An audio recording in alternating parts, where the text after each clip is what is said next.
All right, so I'm going to hop straight into the game. As Josh touched on, PlanetSide 2, massively multiplayer first-person shooter game. What that means to us is that we took all of the rich, compelling elements that you would expect to see in a massively multiplayer game, things like deep character advancement, really cool character personalization, and we married that to the exciting, visceral combat experience that you can only get in a first-person shooter. So all of the modern first-person shooter bells and whistles that people who've been playing these games for the last 10 years would come to expect and come to enjoy, we have in PlanetSide 2, and we back all that up by having an incredibly deep, incredibly rich gameplay experience. So PlanetSide 2 is massive scale combat between 3 different unique factions. Each of the factions has unique vehicles, unique weapons, unique tactics that they can take a hold of. So this is our world here. I'm right next to a biolab, which is one of our facilities. Our facilities are basically capture points, and each one of our facilities that's a capture point is the size of a map in a standard FPS game. I'm going to hop up here, grab a vehicle really quick. You guys can see I have my custom loadout for this particular vehicle already set up. So I'm just going to jump right into it and then give you guys a flyby of this facility. So I'm on the New Conglomerate right now. And the New Conglomerate are kind of they're the ragtag group.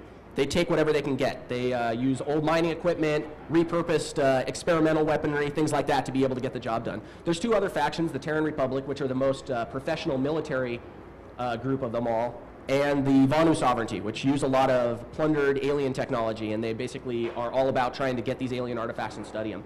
So like I said, this is a biolab here. It's one of our bases. It's an infantry capture point. It's pretty huge. This is the size of standard modern warfare type level, so very large. Anyway, our whole continent is dozens of square kilometers, and it does support thousands of players being able to play simultaneously. So I'm going to start flying over right now to where we have some other players already set up, and I'm not going to talk too much while I'm doing this because it requires a lot of concentration, and I don't think you guys will be very interested if you just see me crashing over and over again. Huh? Better? So here we see some Vanu troops that are set up. Oh god, I'm already getting shot. Here we see some Vanu troops that are already set up down below. They're using their Mag Rider tanks. That's their faction-specific tank. I'm using a faction-specific aircraft that I've spec'd out to be mostly an anti-ground vehicle. So I have, for instance, really good rocket pods that are quite effective at taking out ground targets. When I'm flying around the world here, one of the interesting things to note about PlanetSide, one of the things that really sets it apart from other games, besides just the scale and the idea of having these enormous battles, is the persistent nature of it. This map is persistent. When someone captures a point on the map, it remains theirs until somebody else comes and takes it back. So one of the things that we've done to support that is we added a day-night cycle so that the world feels like it's constantly changing. I'm going to speed it up really quick for you guys so you guys can just get an idea of what a day-night cycle in a game like this actually does. And I'll just get back to flying while it's changing.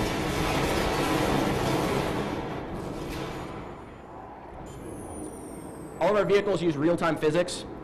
We use the NVIDIA PhysX engine for physics, and it's allowed us to really do some awesome things with our vehicle mechanics, making them obey real-world rules. In the original PlanetSide, you couldn't do barrel rolls, for instance. All the kind of things that are going to make you guys a lot more sick. You can see here that the time of day is changing in the background while we're doing this because I sped it up. So you can go all the way through to a sunset, which looks really amazing with the light scattering stuff that Forge Light allows us to do. But it also changes to nighttime. And when it changes to nighttime, things like night vision goggles, night vision scopes, flashlights on your weapons, all those sort of things are important. And the battle really changes in terms of what's available. So we're connected to a server. We're connected to one of our live servers right now, actually, with a few people in San Diego, as well as the people who are behind me here.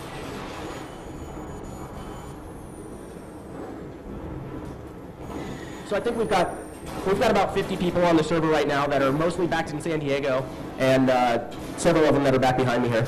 So I'm going to readjust this microphone real quick. Is that better? Okay. All right. Now I'm going to play for a little bit. Ty's sick of hearing my voice.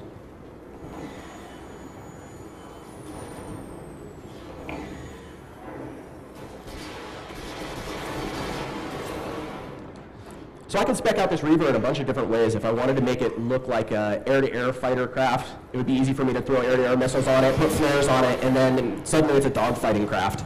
Having it the way it is right now as a close air support gunship is a way that just makes sense when there's a big tank battle going on like this. And we've been focusing a lot of attention on making sure that our air-to-air, air-to-ground, ground-to-air, ground-to-ground, all those different types of gameplay that PlanetSide uniquely supports all work really well, function well together. And I think you guys can kind of get an idea of what that's like with 30 people on the server here. But just kind of imagine what it'll be like when there are 300 people here or 1,000 people here playing in this battle.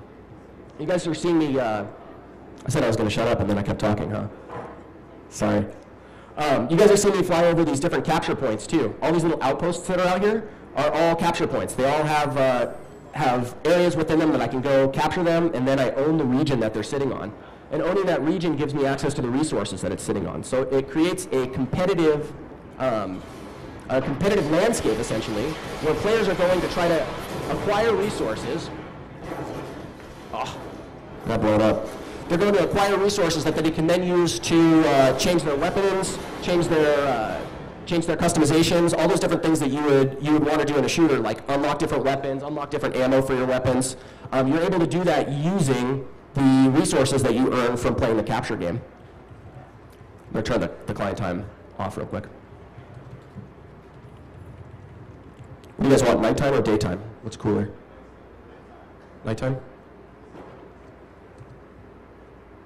All right. So you can see the middle of the night makes the rockets look a little cooler. All of our lighting is all deferred, so we have lots of really cool point light effects on all of our tracers, all of our weapons, all cast lights. You can see here, this continent, the area that I'm flying around in is very much like a Highlands area. But this continent actually has a few different regions.